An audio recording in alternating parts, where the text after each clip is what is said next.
Olá, sou o professor Geisel Pires Carvalho, professor de História, e esse é o nosso canal Educa Mais Serrano.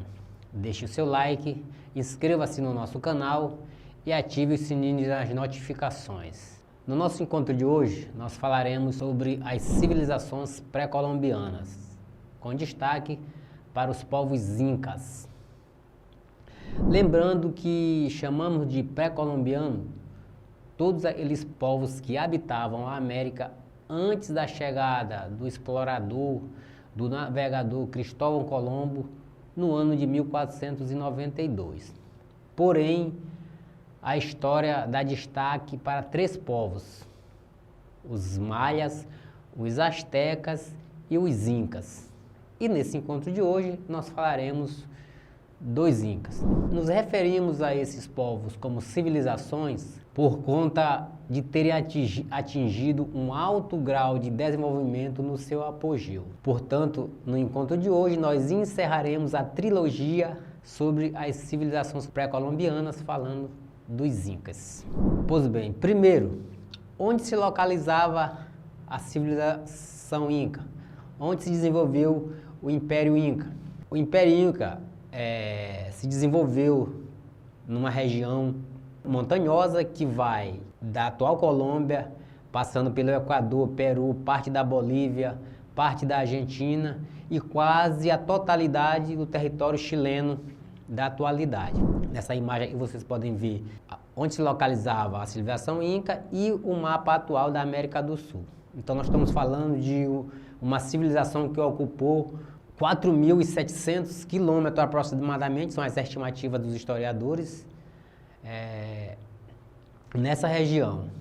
Pois bem, é provável que os povos incas, os povos que formaram a civilização inca, tenha surgido nas terras altas peruanas, do Peru, no início do século XIII. Nessas terras altas se estabeleceram como pastores e camponeses, e nessa região eles ergueram a cidade de Cusco, que viera a ser a capital do Império. Podemos chamar que os incas eram uma civilização andina, por conta de se estabelecerem a mais de 4.000 metros de altitude acima do nível do mar, na Cordilheira dos Andes. E o que é a Cordilheira dos Andes? É uma cadeia de montanhas que está localizada na América do Sul. A princípio, era improvável, a gente pode dizer que era improvável se estabelecer moradia, habitar uma região nessa altitude por conta das adversidades climáticas. Porém, os incas conseguiram se adaptar a essa região. Certo? Os incas, eles chegaram nessa região, Murradito, por volta do século XIII. É provável que a partir da chegada deles se estabelecendo na cidade de Cusco, eles foram ampliando seu território, aliando-se a povos vizinhos e também subjugando. Quando não dava para se aliar, subjugava pela força. E assim o território inca foi se expandindo. E aí a gente se pergunta, mas quando houve essa organização do Império Inca? Pois bem, o Império Inca não se organizou a partir do século XIII, só veio se organizar no século XV.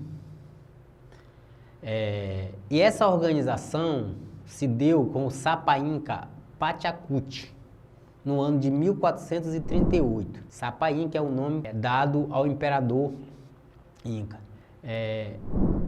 O Sapa Inca Pachacuti, ele fundou o império denominado Tahuantinsuyo. E o que é isso?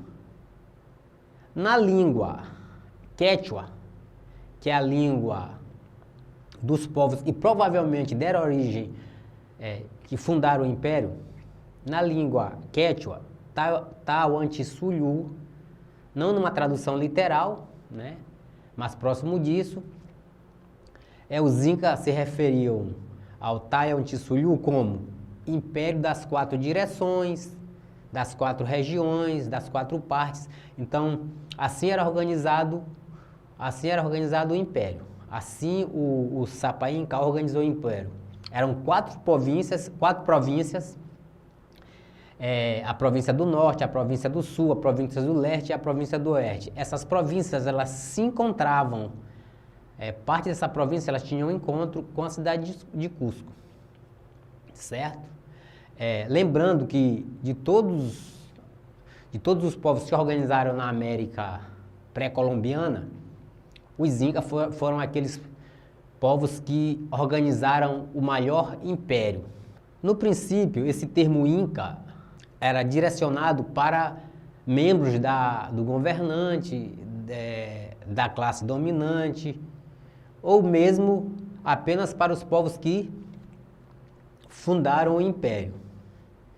Mas são os espanhóis que vão generalizar o termo, quando se refere a todos os súditos do império como Incas.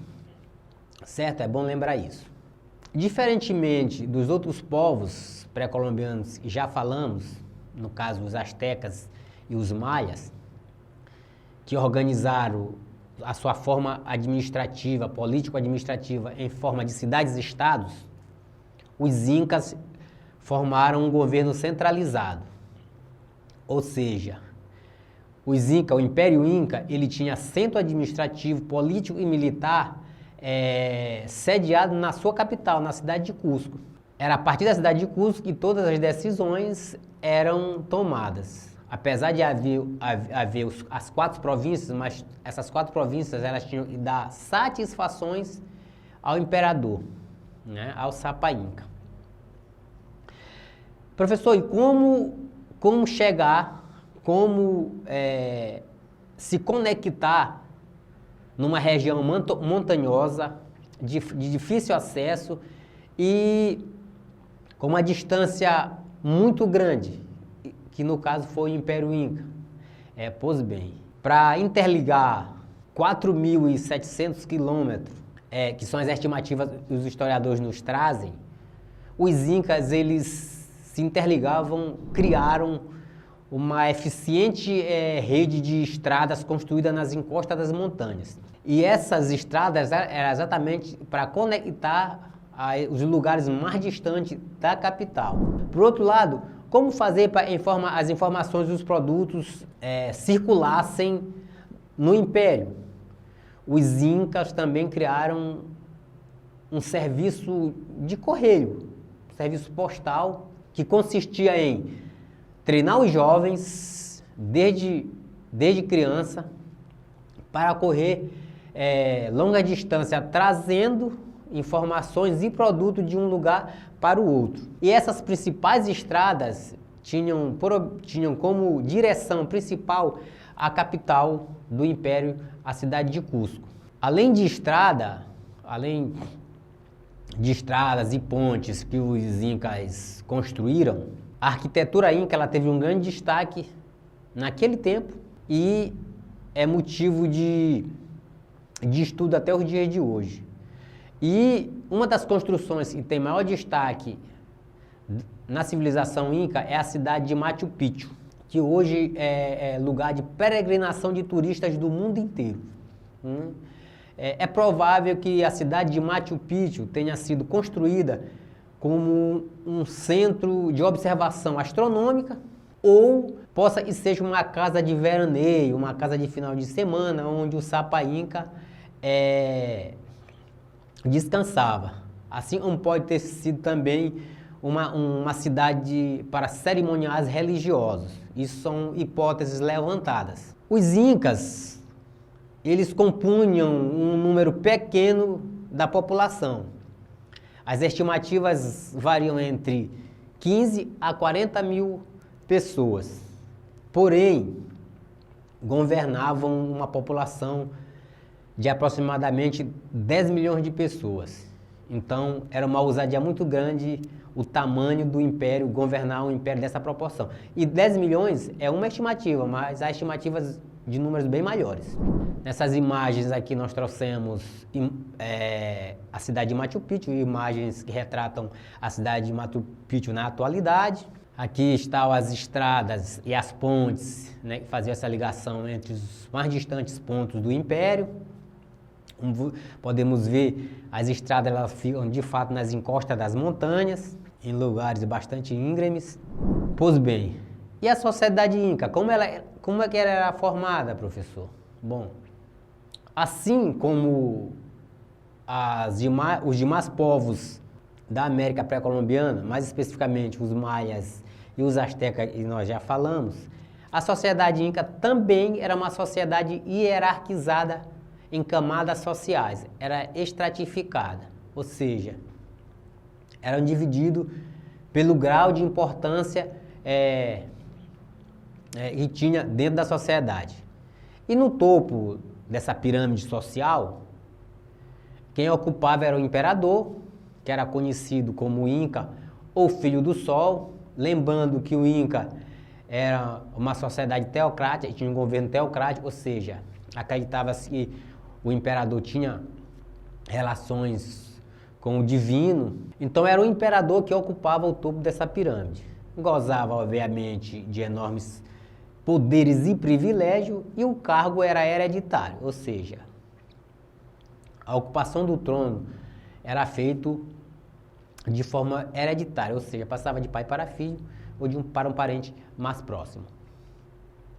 Logo abaixo do imperador, nessa hierarquia social de camadas sociais, essa camada intermediária ela era ocupada pelos sacerdotes e os chefes militares,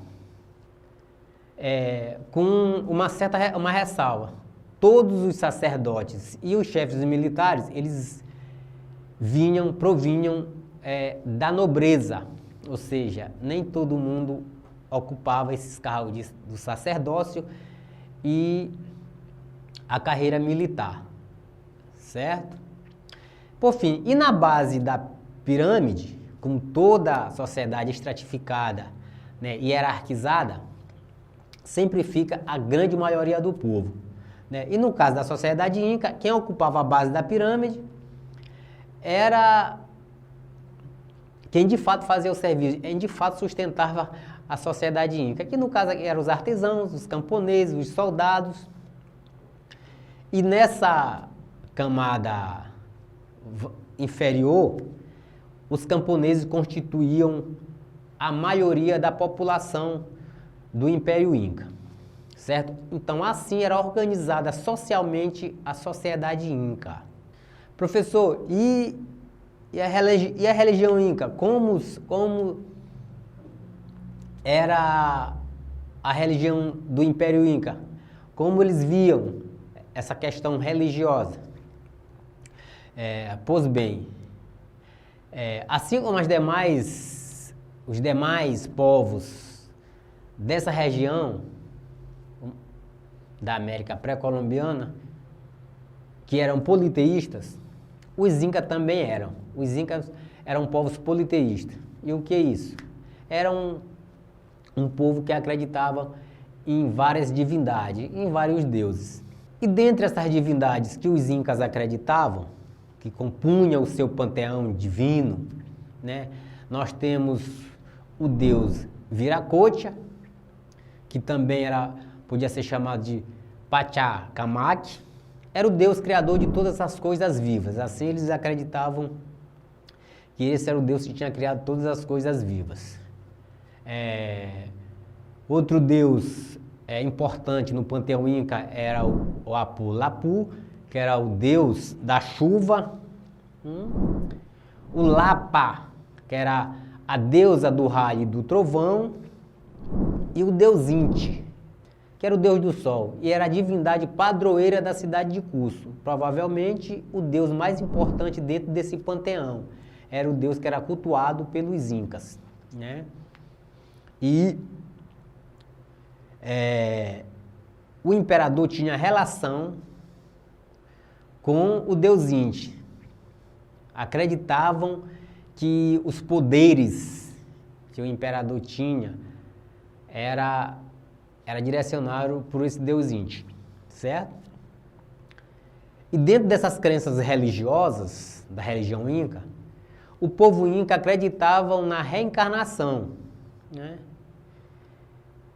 Eles acreditavam que após a morte, a passagem de um mundo para outro era feito com muita dificuldade. E como isso? Eles acreditavam que o espírito dos mortos, para chegar ao outro mundo, nesse processo de reencarnação, eles tinham um longo caminho que era escuro. E não conseguiam atravessar de um mundo para outro sozinhos. E para isso eles precisavam ser acompanhados por um cachorro preto que enxergava no escuro. Isso era uma crença inca. Os incas acreditavam que essa era a única forma nesse processo de reencarnação, né?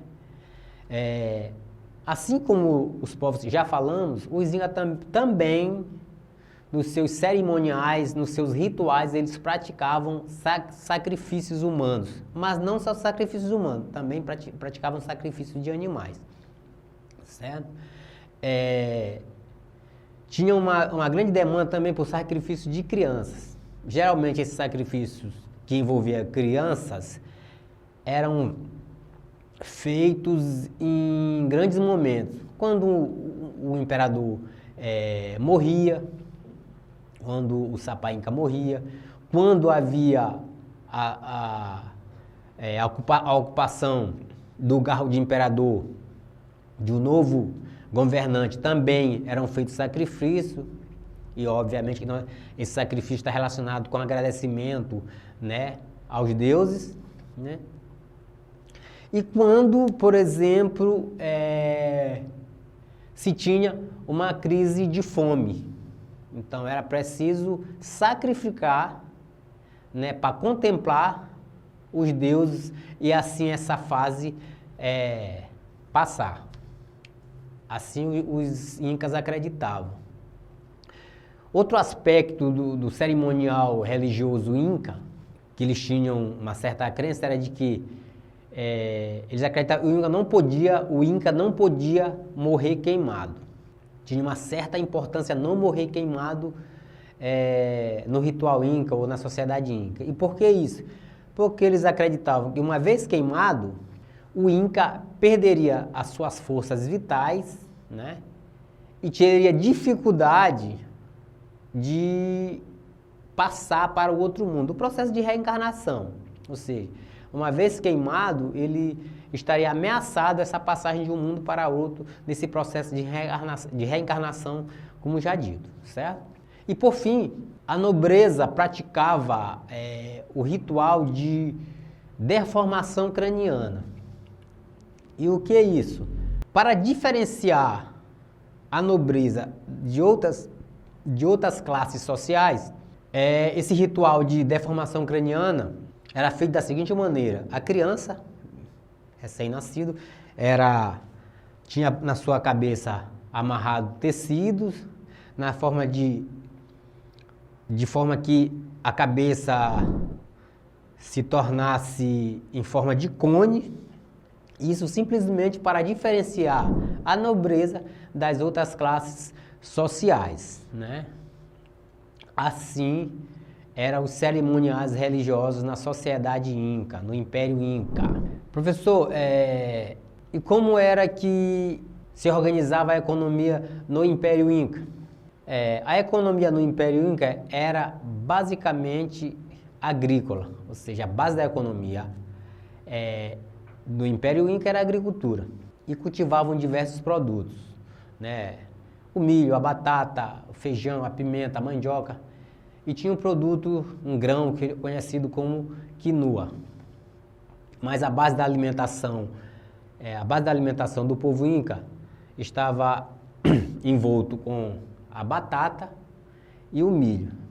Então, se nós comemos a batata hoje, você come uma batata frita, agradeça aos incas. A herança do cultivo e de ter a batata na nossa alimentação é uma herança dos povos incas. Agora, há uma pergunta interessante: como é que um povo conseguiu desenvolver uma agricultura em uma região montanhosa, com adversidades climáticas, né? Os incas também conseguiram superar essa dificuldade. Então, por conta de habitarem, de viverem numa região montanhosa, os incas eles desenvolveram uma técnica agrícola que consistia em construir o que chamamos de terraços. É uma espécie de escadas, são escadas com degraus, e em cada degrau é cultivado uma cultura. Então, os incas, nos degraus mais altos, eles cultivavam produtos mais resistentes ao clima, ao frio, que no caso era a batata. Nos degraus do meio, intermediários, eles cultivavam outros produtos, né? Milho, feijão, abóbora. E geralmente, nos degraus inferiores, nos degraus mais baixos, eles reservavam para cultivar árvores frutíferas. E por conta dessa diversidade de produto, ao longo do ano, os incas tinham uma colheita bem farta e variada por conta dessa variedade de produtos. Mas os incas também se dedicaram ao pastoreio. E os incas não domesticaram nenhum animal de tração animal, mas domesticaram a lhama e a alpaca, que serviam para o transporte de produtos e para a extração de lã e leite. No Império Inca tinha um modelo de produção, então a produção agrícola no Império Inca era realizado por meio de um sistema chamado Ailu. E o que era isso? Era um conjunto de famílias ligadas por laços de parentesco, cuidavam de uma grande extensão, de grandes porções de terras. Cada Ailu, eles tinham um chefe, que era chamado de curaca, e o dever do curaca era garantir, fornecer terra, trabalho e comida para todos aqueles que fossem designados para trabalhar no Ailu. Uma vez que o Ailu produzia, obviamente que o curaca tinha que destinar parte da produção para o imperador.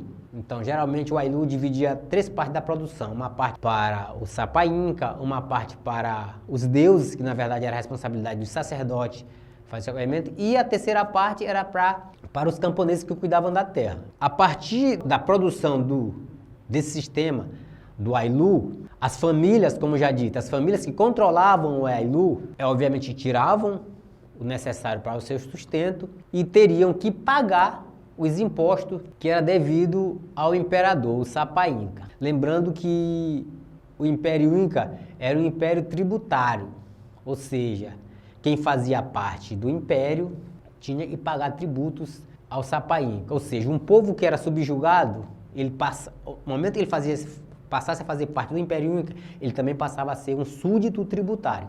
Ou seja, passava a fazer parte do império, mas pagando tributo ao Sapa Inca.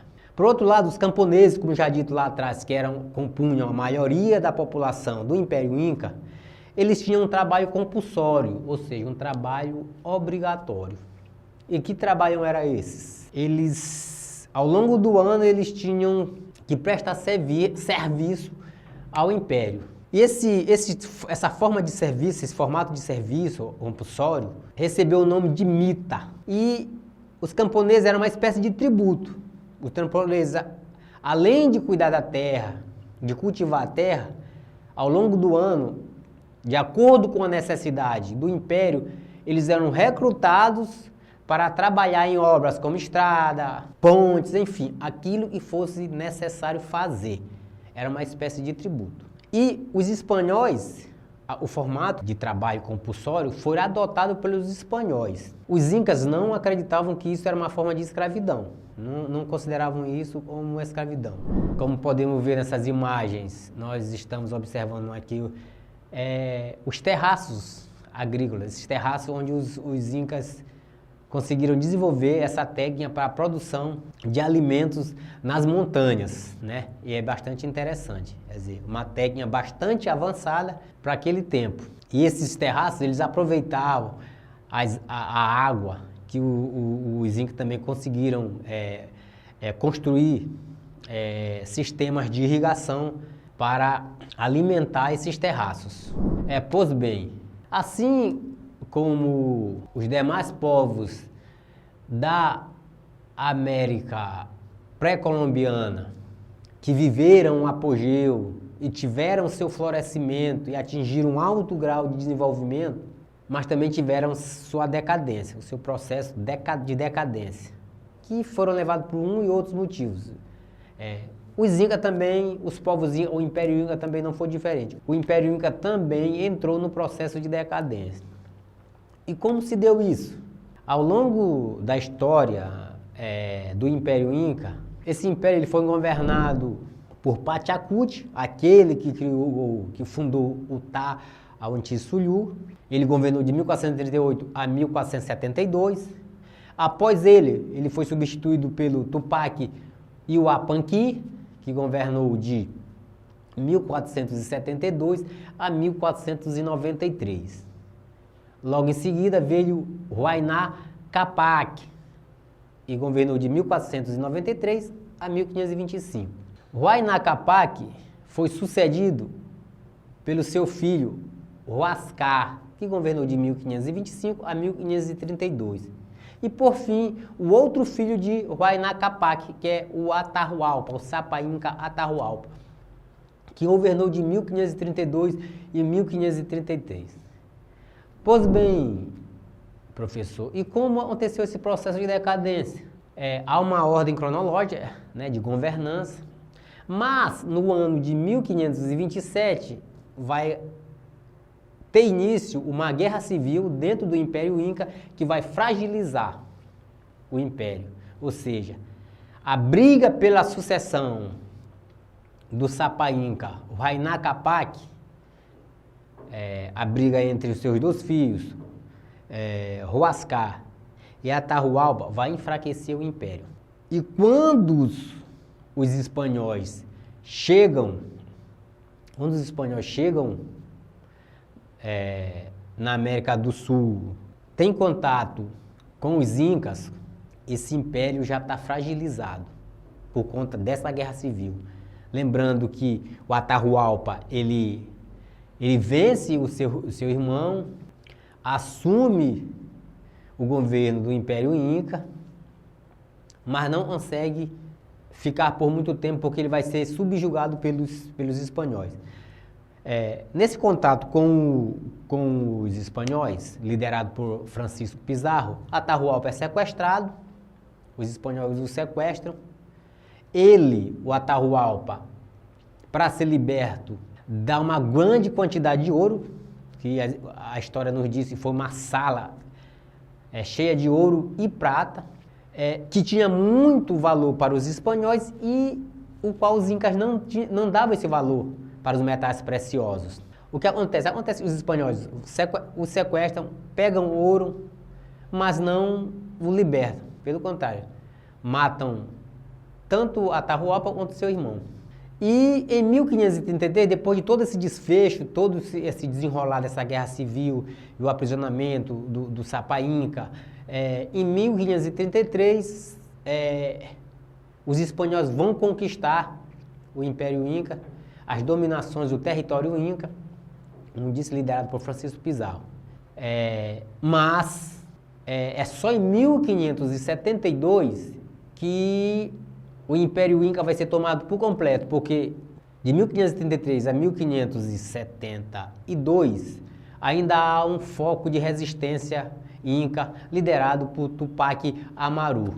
Então, o Império Inca, que teve o seu início de expansão lá no ano de 1438 com Pachacuti, floresceu, cresceu, se expandiu, mas teve o seu fim no ano de 1533, quando Atahualpa é morto pelos espanhóis.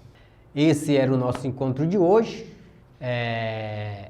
Pedimos que você deixe seu like, se inscreva no nosso canal e ative o sininho das notificações. Muito obrigado e até o nosso próximo encontro.